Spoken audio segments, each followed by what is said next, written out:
गोपीजनवल्लभा गिरिवरधारी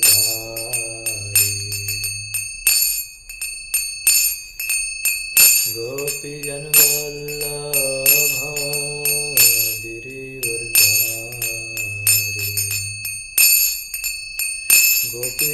गोपीजनवल्लभा गिरिवरधारी यशोदानन्दन व्रज जनरञ्जन यशोदानन्दन व्रज जनरञ्जन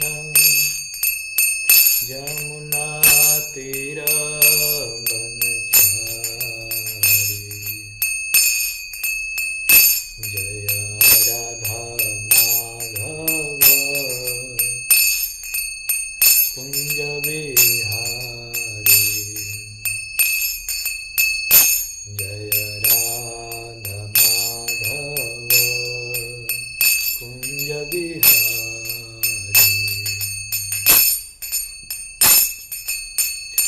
जय गोपीजना वल्लभ गिरिवरधारी जय गोपीजन वल्लभ गिरिवरधारी यशोदानन्दन व्रज जनरञ्जन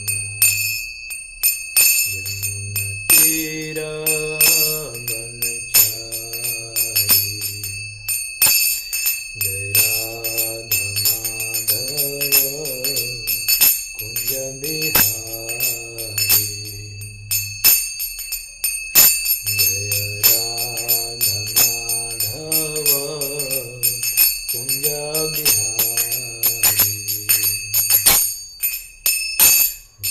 गोपीजन वल्लभ गिरिवरधारी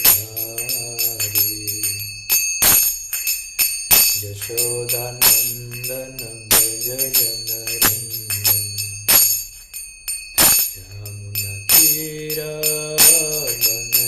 यमुनतीरवनचारी हरे कृष्णा कृष्ण कृष्णा हरे हरे हरे राम राम राम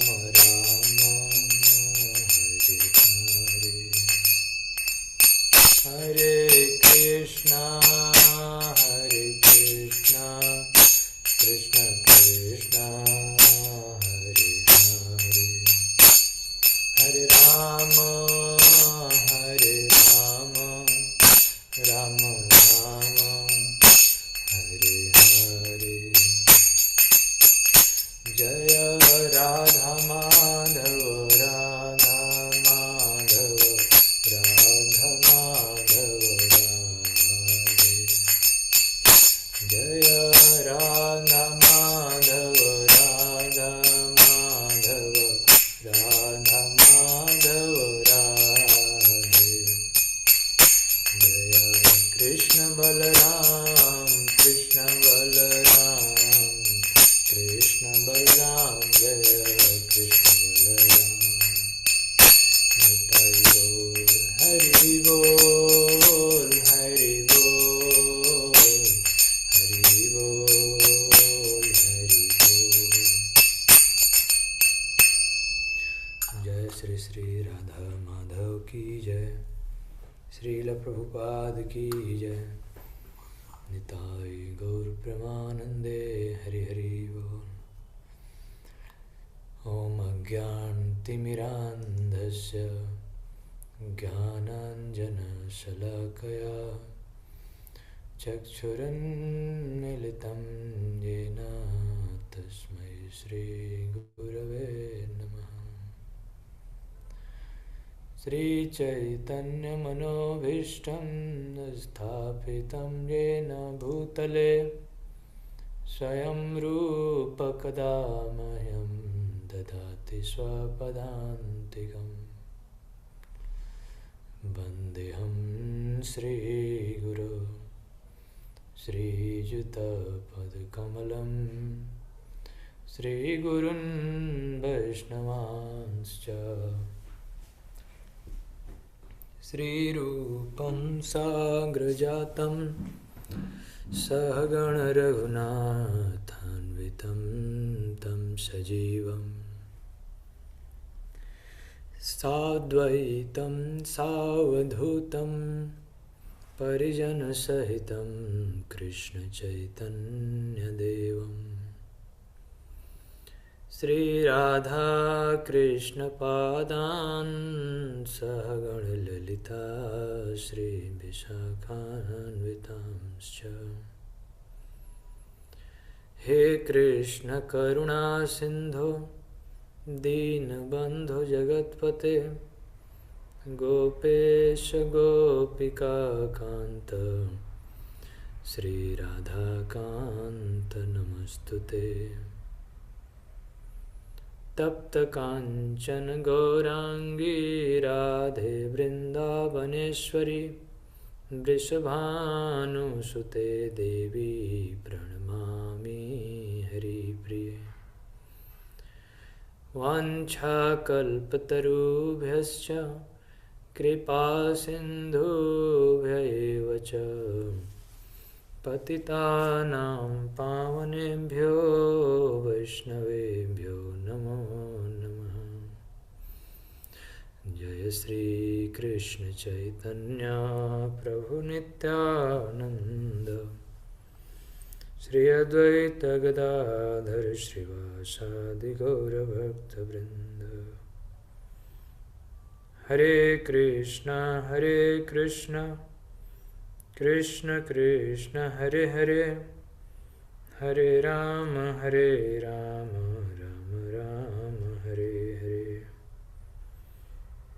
नमो महावदान्याय कृष्ण प्रेम प्रदायते कृष्णाय कृष्ण चैतन्य नाम्ने गौरद्विषे नमः। जय श्री हरे कृष्णा कृष्ण कृष्ण हरे हरे हरे राम राम राम हरे हरे। भगवद गीता यथारूप हम लोग पढ़ रहे थे भगवद गीता से।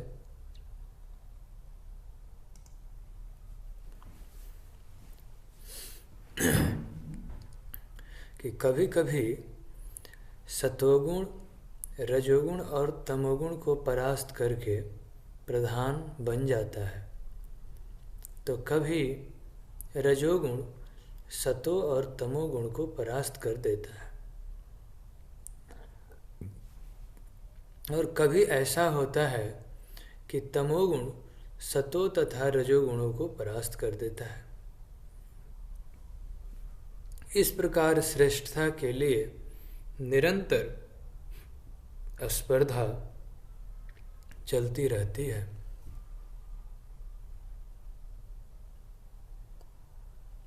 सतोगुण की अभिव्यक्ति को तभी अनुभव किया जा सकता है जब शरीर के सारे द्वार ज्ञान के प्रकाश से प्रकाशित हों। बहुत जरूरी है सतोगुण विकसित करना, तभी हम भगवत ज्ञान समझ सकते हैं। सभी इंद्रियां, सारे द्वार शरीर के आध्यात्मिक होने चाहिए। जब रजोगुण में वृद्धि हो जाती है तो अत्यधिक आसक्ति, सकाम कर्म, गहन उद्यम और अनियंत्रित इच्छा और लालसा के लक्षण प्रकट होते हैं। अनकंट्रोल्ड डिजायर्स बहुत कठिन है। डिजायर्स मन में आते हैं परंतु उसको कंट्रोल करना बड़ा कठिन है। तो अनकंट्रोल्ड डिजायर, अनियंत्रित इच्छाएं और लालसा, ये भौतिक लालसा, किसी वस्तु को पाने की इच्छा, कोई वस्तु सेंस ग्रेटिफिकेशन, इंद्रिय तृप्ति की इच्छा, इसको भौतिक लालसा कहते हैं। और आध्यात्मिक लालसा है भगवान के सेवा की लालसा, हरि कथा सुनने की लालसा, भगवान के नाम जप की लालसा, भगवान के शुद्ध भक्तों की साधु सेवा की लालसा।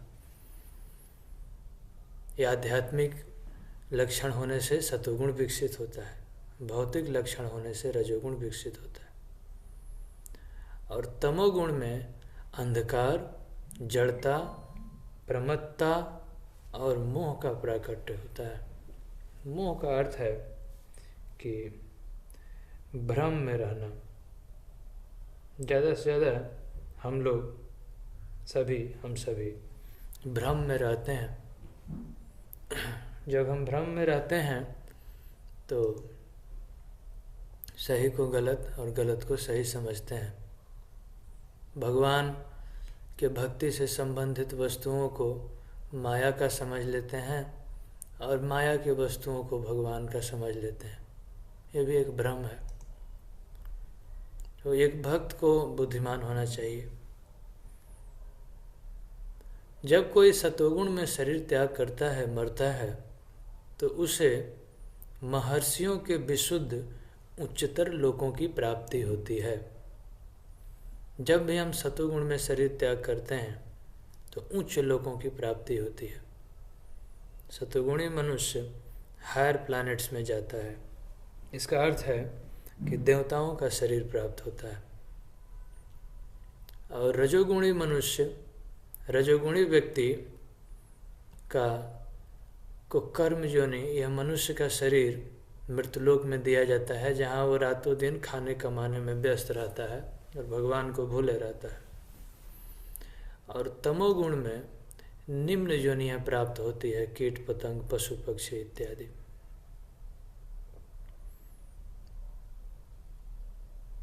तो इसीलिए ये जब हम जो भक्ति कर रहे हैं, डिवोशनल सर्विस कर रहे हैं, एक्चुअली यह तैयारी है, प्रिपरेशन है कि जब शरीर छोड़ने का समय आ जाए उससे पहले हम सभी शुद्ध होके सतोगुण कम से कम, और नहीं तो उससे भी ऊपर विशुद्ध सत्व की स्थिति को प्राप्त करें।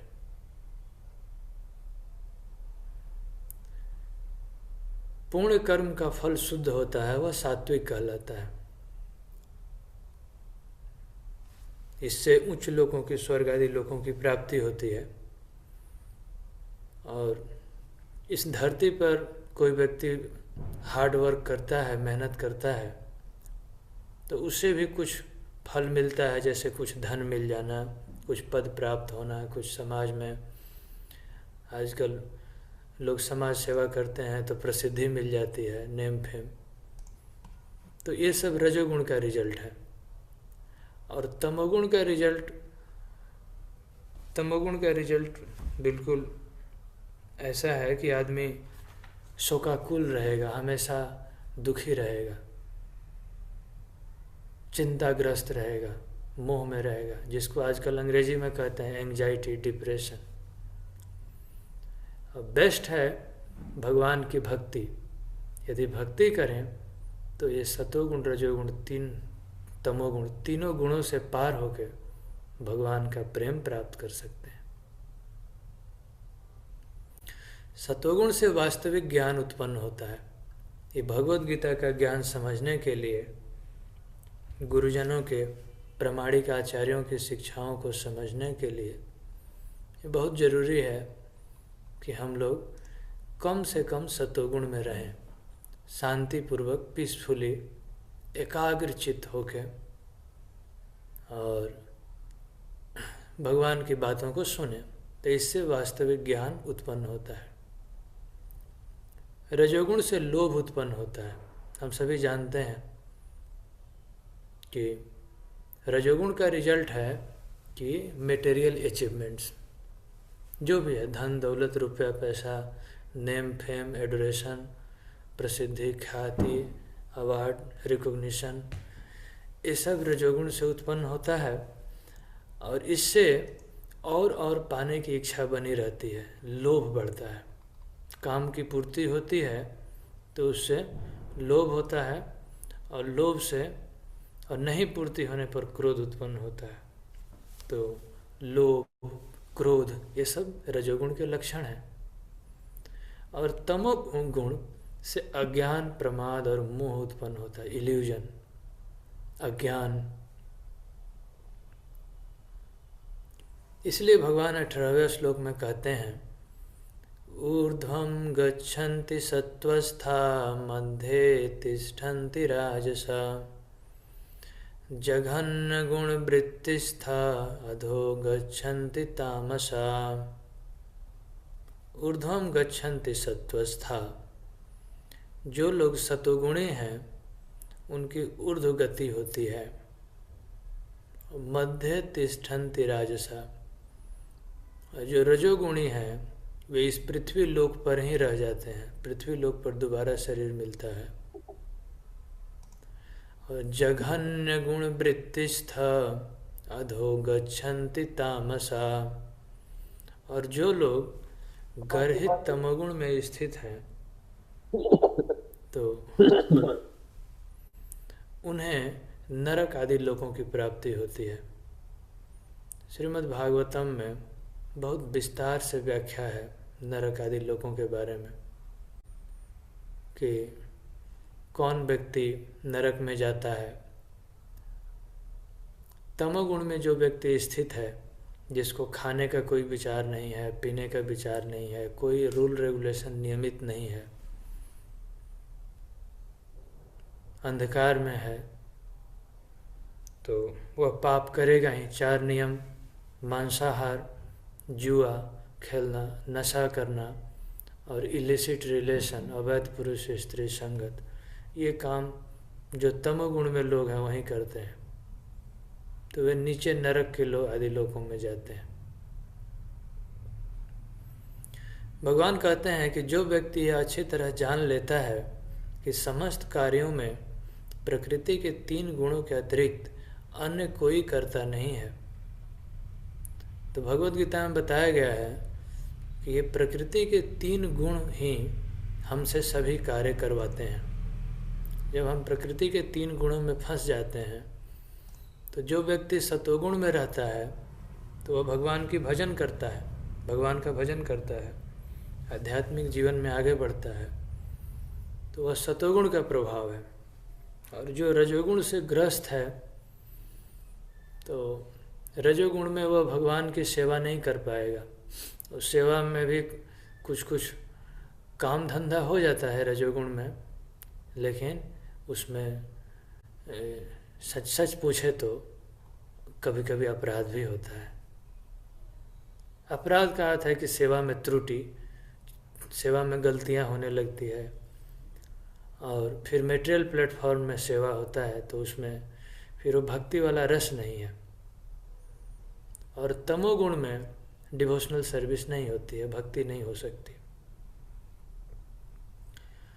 तो इस तरह जो व्यक्ति यह जान लेता है कि समस्त कार्यों में प्रकृति के 3 गुणों के अतिरिक्त कोई करता नहीं है, तो कौन है करने वाला? भगवान, परमेश्वर। वे तीनों गुणों से परे हैं और उनका स्वभाव दिव्य है। तो जब हम भगवान की सेवा करते हैं प्रेम पूर्वक, प्रीति पूर्वक, जैसे मान लीजिए भगवान का नाम जप कर रहे हैं, प्रेम से पुकारते हैं, हरे कृष्णा कृष्ण कृष्ण हरे हरे, हरे राम राम राम हरे हरे, तो इससे भगवान के दिव्य स्वभाव में हम स्थित रहते हैं। और भगवान को याद करके आप प्रेम पूर्वक सेवा कीजिए, आपके हृदय में गारंटी है आध्यात्मिक आनंद, स्पिरिचुअल ब्लिस उमड़ने लगेगा, उसका फ्लो होने लगेगा, भक्ति रस का आस्वादन कर सकते हैं। और वहीं जब हम रजोगुण की स्थिति में आ जाते हैं तो उस समय काम धंधा हो जाता है। हो सकता है कि हरे कृष्ण भी कर दें, कुछ काम भी कर दें, भगवान के लिए इधर उधर भाग दें, लेकिन भक्ति रस का आस्वादन नहीं हो पाता। तो थोड़ा थोड़ा फर्क है इसमें। तो बेस्ट है, प्रभुपाद जी कहते थे कि सतोगुण विकसित किया जाए। अब कैसे? उसके लिए प्रभुपाद जी बारंबार ये अपने पत्र में, अपने लेक्चर में, अपनी बुक्स में, हर जगह लिखे हैं, आप लोग पढ़ सकते हैं। इसका प्रमाण है कि सतोगुण विकसित करने के लिए हमें चाहिए कि ब्रह्म मुहूर्त में उठ के प्रतिदिन ब्रह्म मुहूर्त में उठें, स्नान करके भगवान का मंगल आरती और उसके बाद भगवान का नाम जप करें। प्रभुपाद जी कहते थे कि अंग्रेजी में बोलते थे, what ever you may be, आप चाहे जो भी हैं, चाहे आप ब्रह्मचारी हैं, चाहे आप सन्यासी हैं, चाहे आप गृहस्थ हैं, चाहे वानप्रस्थ हैं, चाहे आप घर में रहें, चाहे ट्रेन में रहें, चाहे फ्लाइट में रहें, चाहे देश में रहें, चाहे विदेश में रहें। ये प्रभुपाद जी कहे थे अपने सभी शिष्यों से कि यह स्टैंडर्ड नियम है कि everybody should must get up at 4 o'clock and attend Mangal Aarti और finish your 16 round before 7 o'clock। ये सब प्रभुपाद जी का रिटन इंस्ट्रक्शन है, मैं उसी को दोहरा रहा हूँ, अपने मन से कुछ नहीं कह रहा। तो प्रभुपाद जी कहे थे कि सभी भक्तों को चाहिए जो शुद्धता मेंटेन करना चाहते हैं, भक्ति में बल ले आना चाहते हैं, तो उनको चाहिए कि सभी सुबह उठें ब्रह्म मुहूर्त में 4 बजे। 4 बजे के बाद किसी भी मंदिर में, प्रभुपाद जी के समय में भी 108 मंदिर था, तो उस समय किसी मंदिर में अलाउ नहीं था कि 4 बजे के बाद सोएं। कई भक्त तो टेम्पल कमांडर घंटी लेके सभी ब्रह्मचारी रूम में, भक्तों के रूम में जाके घंटी बजा बजा के जगाते थे। और कई भक्त वो पिचकारी में पानी लेके, बहुत ज़्यादा पानी नहीं लेकिन प्रेम से जगाते थे कि हरे कृष्णा उठिए।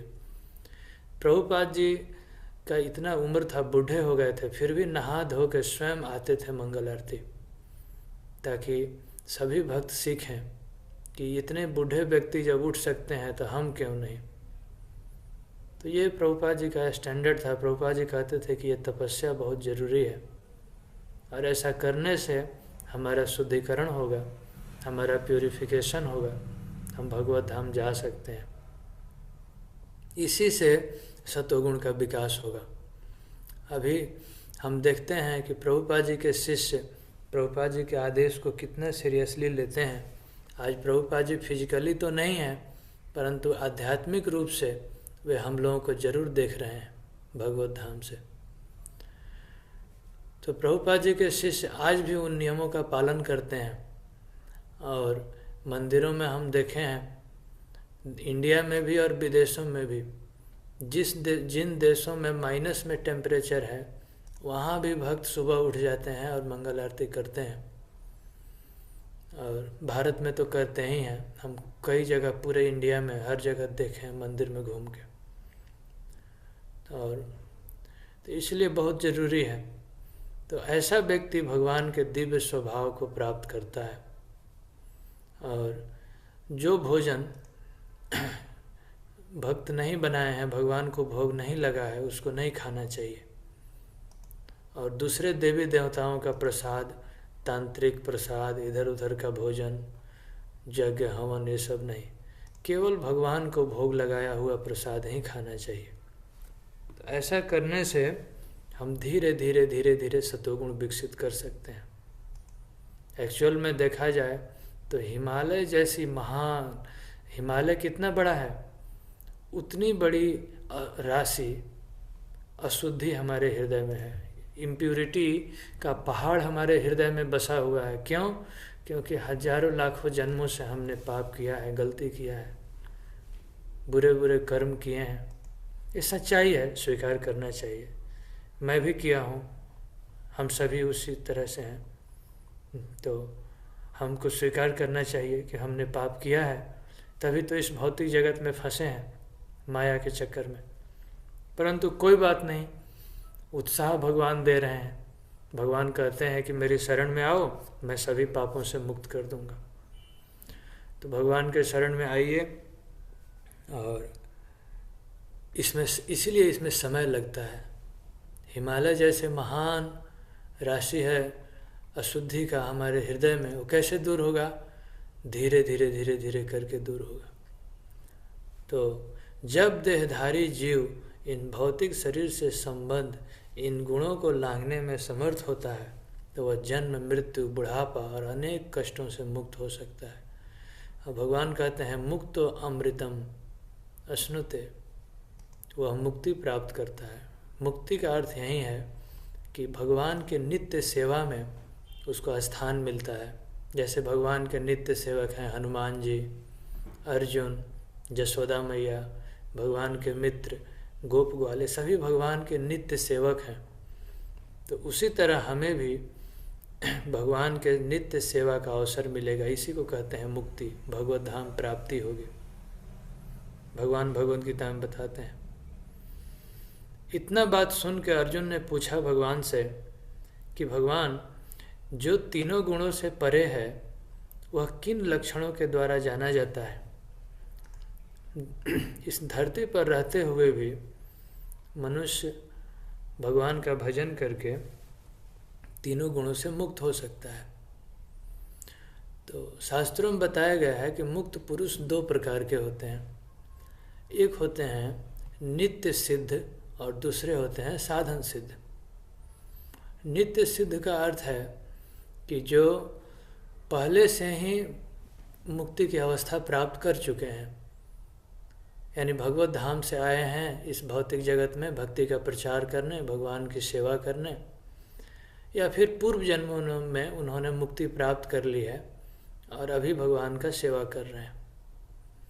और दूसरे होते हैं साधन सिद्ध, कि अभी मुक्ति नहीं प्राप्त किए हैं लेकिन साधन भजन करके वे धीरे धीरे सतोगुण, रजोगुण, तमोगुण को प्राप्त करके मुक्ति पा चुके हैं। तो दो तरह के भक्त होते हैं, एक नित्य सिद्ध और एक साधन सिद्ध। दोनों एक समान ही हैं, भगवान के सेवक हैं।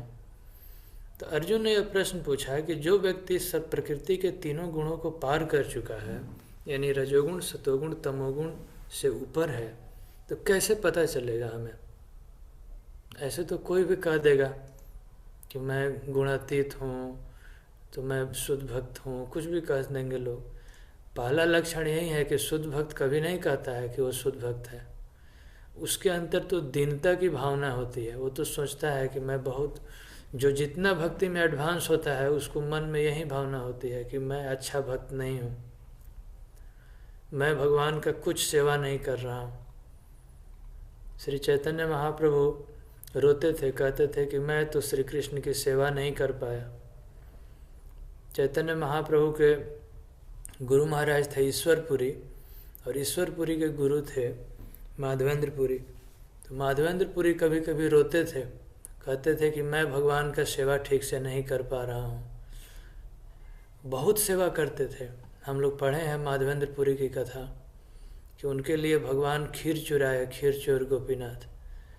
उनके लिए भगवान बार बार दर्शन दे रहे हैं। और माधवेंद्रपुरी भगवान श्री कृष्ण के खुशी के लिए दक्षिण भारत से चंदन लेकर कई किलोमीटर, कई हजार किलोमीटर पैदल चल के चंदन ले आए और भगवान को चढ़ाए भगवान की आज्ञा से। और फिर भी रोते थे, कहते थे कि भगवान मैं कुछ सेवा आपका नहीं कर पाया। ऐसी भावना होती थी उनके मन में। तो कई लोग नहीं समझ पाते थे उनके भाव को, तो कहते थे कि ऐसे ही कुछ कुछ बकते रहता है।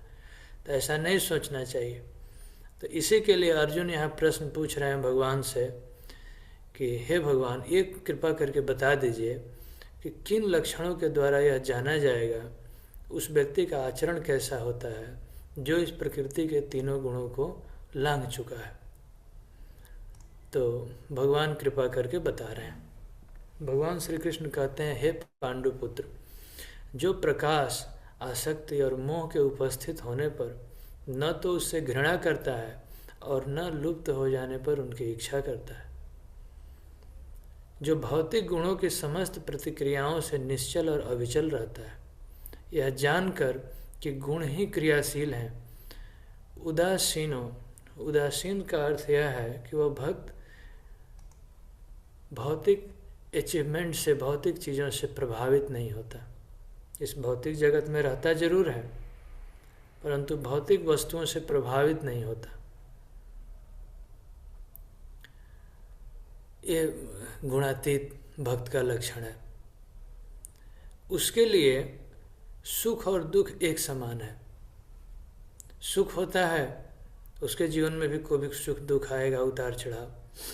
तो सुख होता है तो उसको भगवान की कृपा समझता है, और दुख होता है तो भी सोचता है कि भगवान की कृपा है, भगवान मुझे शुद्ध करने के लिए दुख दिए हैं।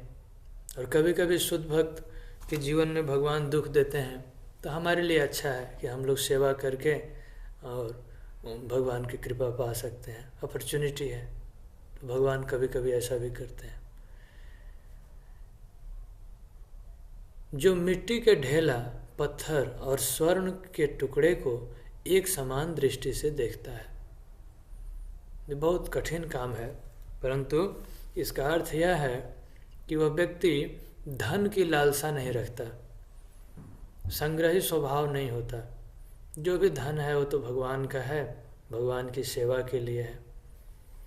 और मिट्टी मिल है, पत्थर है और सोना का टुकड़ा है, अर्थात सोने का टुकड़ा भी मिट्टी के समान है, पत्थर के समान है। कोई लालच नहीं होता है। इसको कहते हैं शुद्ध भक्त। ये बहुत कठिन है। बहुत सारे लोग आध्यात्मिक जीवन में आते जरूर हैं, परंतु बाद में इस बात को भूल जाते हैं कि हम भक्ति में क्यों आए थे। शुरू में तो हम भक्ति में आए थे भगवत धाम जाने के लिए, लेकिन धीरे धीरे हमारी आसक्ति कहीं और हो जाती है। मान लीजिए मंदिर में रहने लगे, चाहे कोई भक्त है, बहुत उनको मान प्रतिष्ठा मिलने लगा, बहुत पैसा आने लगा, तो उससे आसक्त हो जाते हैं। ज़्यादा से ज़्यादा आजकल लोग पैसा के पीछे आसक्त हैं। फीस है कथा करने के लिए भगवान का, कभी कभी भी होता है। और मटेरियल अचीवमेंट, शो ऑफ, नहीं, ये सब नहीं माना जाएगा। शुद्ध भक्त मतलब जो स्वर्ण का टुकड़ा, मिट्टी और पत्थर, उसको एक समान दृष्टि से देखता है। नहीं है तब तो किसी के पास यदि व्यवस्था नहीं है इंद्रिय तृप्ति की, तब तो वो चलिए पाप कर्मों से बच गया। लेकिन जिसके पास इंद्रिय तृप्ति की सारी फैसिलिटी है, धन भी है, सब कुछ है, अब फिर भी वह मन इंद्रिय को संयम में रखे, कंट्रोल में रखे, वह सच्चा भक्त है। जो अनुकूल और प्रतिकूल में एक समान है, धीर है। धीर का अर्थ है कि जो एजिटेटेड नहीं होता है। धन, बल, सम्मान, रुपया, पैसा सब कुछ पा के भी वह विनम्र भाव से अपने आप को तुच्छ समझ के, तुच्छ मतलब है इनसिग्निफिकेंट समझे, और ये सोचे कि मैं एक भगवान का इनसिग्निफिकेंट सर्वेंट, भगवान का सेवक हूँ। तो यदि कोई हृदय में समझेगा तो उसके अंदर बहुत विनम्र भावना होगी। वह सबके लिए एक समान है। प्रशंसा, बुराई, मान सम्मान में भी समभाव रखता है। शत्रु मित्र के साथ समान व्यवहार करता है। उसका कोई न शत्रु है न मित्र है। वो यही सोचता है कि इस भौतिक जगत में लोग तो भगवान को भूले हैं, तो ये स्वाभाविक है कि कुछ न कुछ लोग मित्रता का व्यवहार करेंगे, कुछ लोग शत्रुता का व्यवहार करेंगे। हो सकता है कि कुछ लोग हमारी बातें उनको अच्छी लगे, किसी को ना अच्छी लगे, परंतु एक भक्त का व्यवहार समान ही होता है। और भौतिक कार्यों का परित्याग, इसका अर्थ है कि वो रात दिन भगवान के सेवा के विषय में ही सोचते रहते हैं। तो ऐसे व्यक्ति प्रकृति के गुणों से पार हो जाते हैं। भगवान कहते हैं सर्व आरंभ परित्यागी गुणातीत स उच्यते। ऐसे व्यक्ति को गुणातीत कहा जाता है। तो अर्जुन मान लीजिए प्रश्न पूछें कि भगवान, तो ये सभी गुण कैसे विकसित किए जा सकते हैं, कृपा करके बताइए। तो बहुत सुंदर श्लोक है, और प्रभुपाद जी बहुत बारंबार अपने लेक्चर में श्लोक कोट करते थे। भगवान कहते हैं माम च यो व्यभिचारेण भक्ति योगेन सेवते सगुणान् समतीतैतान् ब्रह्म भूयाय कल्पते। जो समस्त परिस्थितियों में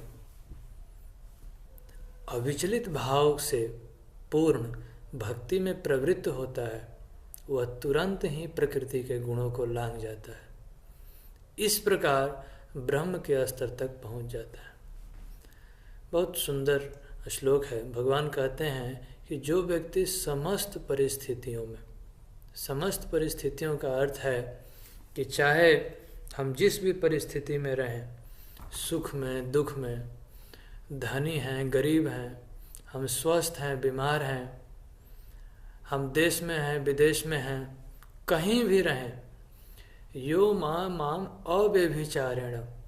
अव्यभिचारण का अर्थ होता है, संस्कृत में व्यभिचार का अर्थ होता है कि उस व्यक्ति का मन स्थिर नहीं है।